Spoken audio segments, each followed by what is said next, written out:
Welcome back to When Harry Met Board Games, where we feed our people with relatable content, and our victory condition is your satisfaction. I'm Harry, and today we have another unboxing for you all. Today I'm going to be sharing this game right here, Batman the Animated Series, Shadow of the Bat by IDW Games. And this is a game that I purchased on Kickstarter almost 2 years ago. It was in February of 2020, I believe. And this just arrived at my doorstep yesterday. And I am recording this video to share it with you guys fresh off the press. So, as you guys can see, I went all in on the Kickstarter, and I have these 4 boxes that arrived here. The base game right here, along with the Arkham Asylum expansion, as well as the stretch goals and exclusives box, and of course the all-in box. So we're gonna start here with the base game, and we're gonna peel back the shrink wrap and unbox this baby and see what is inside. I've been waiting almost 2 years for this, so this is very exciting. I was a big fan of the animated series growing up, so this was definitely a must-buy for me. Okay, so we start off here with a bunch of tokens. So let's open this here and see what we have. So it looks like this first sheet here has some life tokens, or what appears to be life tokens. We have this 3 and these hearts here. So I'm not too sure if this is life or a way of tracking health. I'll find out after I read the rules, but I'm very satisfied with how those tokens punch out. Here we have some of these tokens with the magnifying glass, and I'm guessing this is some way of tracking searches or exploring things throughout the game. Again, those punch out very nicely. And we have some tokens here with different characters on them. We have a police officer, and we have Batgirl, and she's like all tied up here. And of course we have the original Robin here, Dick Grayson, on this token as well. All right, so we've got all that. Let's see here, more tokens, lots more tokens here with other characters. Here we have Batgirl. She looks more in control of the situation on this one. And we have this character here. Don't remember her name, but I believe she was a reporter in the animated series. Correct me if I was wrong.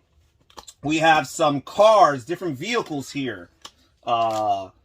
Right here, we have the police cars. We have the old school limos here. Okay. And some more token sheets here. So lots of tokens in this game. We have Robin here sneaking up on somebody. Okay. What else? Oh, here we've got Commissioner Gordon. Commissioner Gordon here on this token. And we have this person who apparently has inhaled some of Joker's laughing gas. Okay, so that is the tokens here. That's how the box started off. I think that's it for me showcasing the tokens. Let's set these aside and see what else is contained in this box. So we have a few reference sheets here. Game reference sheets, along with this little round tracker in the form of a bookmark here, with Joker on one side and Batman on the other side, and up to 8 rounds, I guess, to keep track of. And there's these game reference sheets, which I guess serves as a reminder of some of the rules. We have competitive mode here, competitive mode. So I guess there's that. And then there's cooperative mode. So there's 2 different ways of playing the game. Players can play competitively, which I believe, if I'm not mistaken, is a 1 versus all kind of situation, or they can play it fully cooperative. For those who are not aware, Shadows of the Bat is designed by Kevin Wilson and also Pete Walsh, and the system itself is based on Kevin Wilson's Teenage Mutant Ninja Turtles Shadows of the Past game, also from IDW. So let's see what we have here. We have some game tiles here, some tiles to create, I guess, the different maps and the different boards for all the different scenarios. And of course, these are double-sided. right? We have some sidewalks and street areas here. There you go. And really reminiscent of the graphic design style of the original animated series from the early 90s. It was always very grim, very dark. It definitely captured the dark and villainous side of Gotham City as far as the animated series is concerned. I really liked that and appreciated that as a child, the edgier side of things. Also, the animated series kind of took place in a different time setting. It's almost as if it was in the 50s or so instead of the 90s. And I also really appreciated that take on things as far as the approach from the animated series. So really excited. So let's see how many of these boards are here. We have 1, 2, 3, 4, 5, 6, 7, 8. 8 different boards that you can mix and match accordingly to make all the different scenarios that the game comes with. Then here are the goodies, folks. Look at this. All of these miniatures. Look at that. Tons and tons of minis. And right here on the center, we have this huge man-bat miniature. That was actually the first episode of the animated series. Had the man-bat here as the main bad guy. Here, of course, we have the star of the show. We have Batman himself. And these miniatures are nicely detailed. They are unpainted. So for those hobbyists who are interested in doing it themselves, feel free. But yeah, nice molds here. We have Batgirl right here. We have... who's this right here? This is Robin, and he's ready for a fight there. Who else do we have as far as allies? Some of the good guys are concerned. Let's see. Well, I see some of the main bad guys here. Of course, we have Joker. We need to have Joker. We have Batman. We also have the Riddler, and the Riddler is probably my favorite villain from the Batman universe. We have another favorite of mine, Scarecrow. And of course, we have the sentimental favorite here, Victor Freeze, aka Mr. Freeze. And who else do we have here? We have Harley Quinn, who was actually a character that was first invented in the animated series. She did not exist in the comic book world at that time. Who's that? Is this Bullock? Might be Bullock here. We have Catwoman here with her whip. Her trusty whip. Who else do we have? Any other? Oh, of course we have the Penguin. Right there. And we have another deep character with a sentimental story. Two-Face there.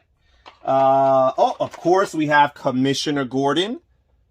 Batman's good old trusted friend, Commissioner Gordon. So again, the miniatures here are very nice. We have lots of other thugs and henchmen and police officer miniatures as well. But I did showcase some of the main characters. We even have, I guess this is Catwoman's cat here, I guess. So there's that. So lots and tons of different miniatures that players can count on just with the base game alone. I think this is Montoya here. Okay, so yeah, we've got a good array and variety of different characters, heroes, allies, villains, and henchmen for players to utilize just on the base game alone right here. Let's see what else is here. We have some of these here. I'm guessing these are stands that are used to, or bases for the different miniatures. I guess to tell them apart, tell the heroes or the allies apart from the bad guys, perhaps. So let's see what else we have here. We have a bunch of customized dice. I know Shadows of the Past, the Teenage Mutant Ninja Turtle game, which is also from IDW and I have played, is known for its customized dice. But at the same time, these seem a lot more different. at least at first glance, a lot of different other colors and shades here. A lot of these black dice, which I'm sure is going to be used for the conflict resolution here. I see the hit symbols that I recognize from the Teenage Mutant Ninja Turtle game there. So there's that. And then we have some of these blue dice here. Looks like Batman's dice in particular, I imagine. And then we have some of these red dice here. Not too sure who these belong to. Maybe these are Batgirls. I'm not sure. But yeah, there's a bunch of customized dice here. We got some brown dice and we got some gray dice. So really, really cool. Lots of dice. Let's give him a little bit of a test drive here. Woohoo! All right. Yeah. Okay. Tons of dice for those dice chuckers out there. We also have this rule book here, and also, ooh, okay, and we have some comic books here, and this is very similar to the style that, again, the Teenage Mutant Ninja Turtles game followed, where the rule book and the scenario book, if you will, kind of resembled a comic book format, at least on the cover, and to some extent, even the inside. So let's see what we have here. We have a reference of all the different miniatures here. It starts with a overview here, and just some components overview. What else? The card anatomy, explaining the anatomy of the different cards here. What else? Setting up the game. We got the competitive mode explained, set up here. Cooperative mode is explained over here. And then we have the basics. This is pretty thick. We have over 47 pages, which I do not remember the Teenage Mutant Ninja Turtle game having that many pages as far as the rule book goes. So I'm wondering how much deeper and more complex this might be than that title. And then, of course, as I mentioned, we have these 2 episode guides, episodes 1 to 5, and then episodes 6 through 12. And I like the fact that they refer to it as an episode guide. Leads me to believe that all the scenarios are going to be based on actual real episodes from the animated series. And it looks like it's so. Episode 1, On Leather Wings. So again, the Man-Bat, as I was able to recall, was the featured villain for episode 1. So he'll be the villain for the first episode of the first scenario in this game. So I find that to be really cool, really neat. We've got the Cat and the Claw for episode 2 here. Then we have episode 3, Heart of Ice. So a Mr. Freeze episode. Then we have Heart of Ice 2, or Act 2, because that was a 2-part episode, I guess. And then we actually have Act 3 for Heart of Ice. Episode 4, we have The Joker's Favor. I remember that one all too well. Then we have Joker's Favor Act 2. And then we have Joker's Favor Act 3. So I guess some of these scenarios are a little bit longer and are broken up into 2 or even 3 acts. Then we have Nothing to Fear, a Scarecrow episode. I always enjoy when Scarecrow is featured. And again, that's an Act 1. We have an Act 2 here for Nothing to Fear. And then that's it. So this is only 5 episodes. Some nice artwork from the actual animation here. The animated series. I find that to be cool. All right. And then we have the second episode guide with episodes 6 through 12. And we got the table of contents. We have a Two-Face episode here, episode 6. They have Act 1 here. And we have Act 2. And what else do we have here? And we have Act 3 for the Two-Face episode here. And the scenarios are described. It tells you how to set up the board and apparently what type of villains and or henchmen will be located where. Some key spots, I guess, here on the board. Here we have, what is reality? Okay, so this is a Riddler episode. What is reality? Act 1. And we have Act 2 here. And we have Act 3. Then we have Episode 8, Blind as a Bat, with Penguin featured as the villain here. It has a first act and a second act and a third act. Okay. Then we have Arcade Battles. So here it says, unlike the episodes found earlier in this guide, which follow specific stories from Batman, the animated series, Arcade Battles are customizable standalone experiences. Set up the map, select your heroes and villains, and pop in a quarter. It's time to deliver some vigilante justice. So we have dropping in uninvited. And I guess this is kind of like a framework or a skeleton for players to kind of create their own modular type of scenarios. I think that's a really cool and neat feature. Here we have Break the Bank. So I guess for these particular scenarios, since they're not tied into specific episodes, you can mix and match different villains and heroes accordingly. And then we have Take to the Skies. And then finally, we have One Bad Day. Okay. All right.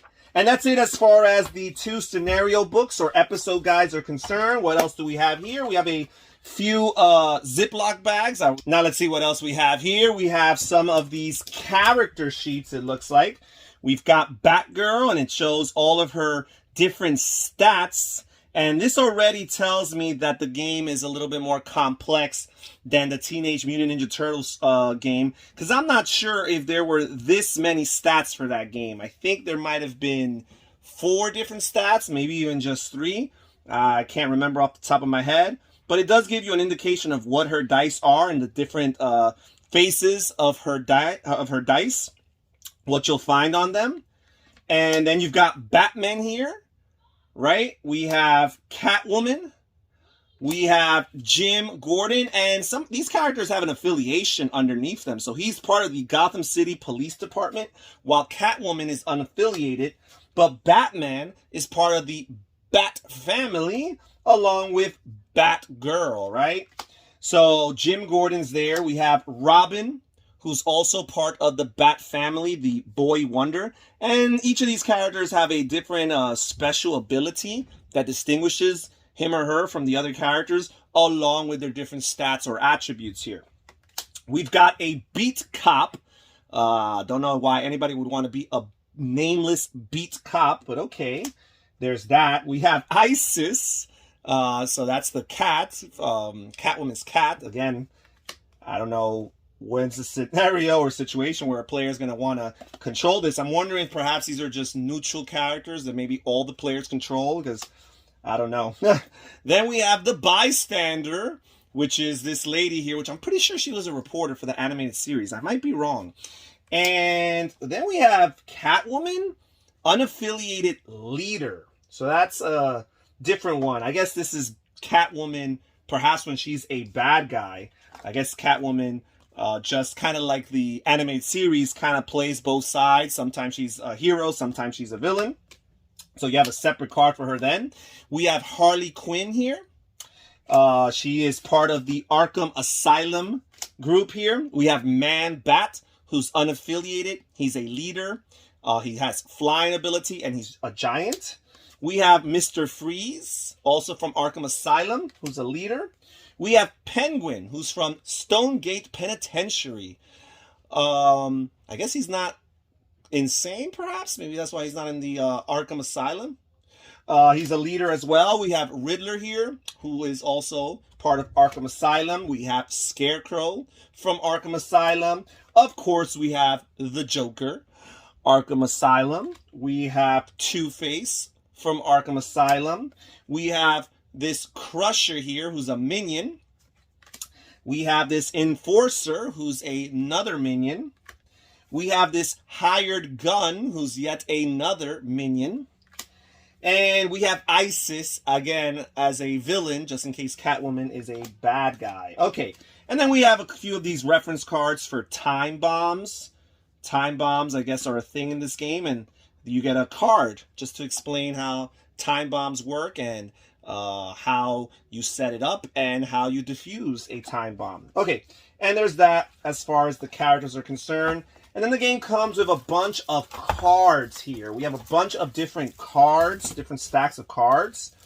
It looks like some of these, or all three, are 3 different backs of the cards. So I'm guessing these are 3 different types altogether. And let's see what we have in here. We have Catwoman, Jim Gordon, Boy Wonder, Catwoman, Harley Quinn, Man of Bat, Terror in the Sky. And these are just cards with the names of the characters. Not too sure if this is some sort of randomizer. So if people want to randomize their modular, arcadic, or arcade-like scenarios, as I explained earlier, maybe that's what these are for. And here we have some different items. I'm wondering if these are character specific, but we have the Batarang, and we have caltrops here, and we have a first aid kit, and we have a gas mask, and we have a grappling gun, and we have a knockout gas, and we have search goggles, and we have smoke bombs, and what else do we have? We have a throwing blade, and that's it as far as this deck is concerned. Let's see what else we have here. I love it when games include tons of cards, and I do find that it seems like this might be more cards than there is in the Teenage Mutant Ninja Turtle games. Let's see here. So, these look like action cards. Perhaps these are cards that are used by particular characters. Oh yes, the backs indicate that these are Batgirl's cards. And usually, depending on the scenario, it determines how many of these cards players can choose to have for that current scenario. You're never going to have all of your characters' cards available to you if it's anything like the previously mentioned game that I keep on referring to. It seems like Batman has tons of cards to choose from, which makes sense. He is the main character. We have I Am the Knight. We have A Lifetime of Training. We have Driven by the Past. We have Electric Knuckles. We have Elevated Takedown. We have Judo Throw. We have Shielding Cape. And we have the World's Greatest Detective.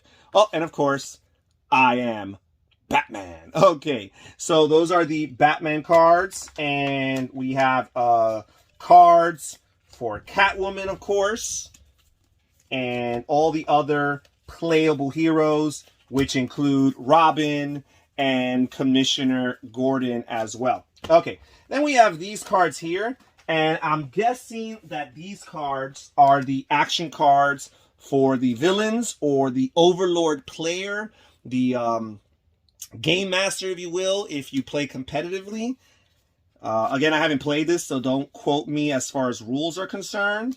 But I'm guessing that this might be what these are for.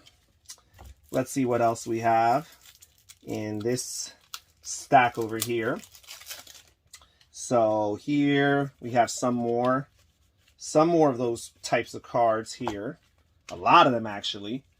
So I'm guessing based on which villains and henchmen are in particular scenarios, that will determine which of these cards the Overlord player will have at their disposal. And there's tons of cards because there's tons of villains and henchmen that you can control in this game. And then finally, we have these cards right here, which are refers to some side characters here. We have Alfred Pennyworth, we have Dr. Leslie Tompkins, we have Lucius Fox, of course, and then we have Batman as an ally in 2 of these.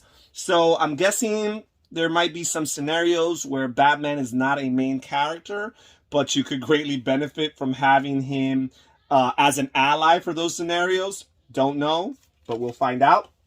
And finally, we have these cards here, which just show Batman as the Dark Knight, Batman Prepared, and Batgirl Brilliant Interesting. Okay. And that's it as far as what's inside the base game. I'm going to end the video here. Perhaps in a future video, in the near future, hopefully, I can unbox some of these other boxes that came with my Kickstarter purchase and show you guys what's in there. But as you can see, there's tons of material and content inside the base game alone, from the miniatures to the cards to the customized dice to, of course, the rule book and the scenario guides in comic book format, and tons of tokens to punch out. Lots in here. I'm very satisfied with my investment thus far. And that's it for today's video. Comment down below. Tell me if you also backed this on Kickstarter. Tell me if you're interested in purchasing this game in the future when it's available on retail. And tell me if you were a Batman fan growing up. In particular, Batman the Animated Series. That's it for today, guys. Thank you so much for joining us here at When Harry Met Board Games. This is Harry saying take care, everybody. Stay safe, stay healthy, and have fun gaming. Bye-bye.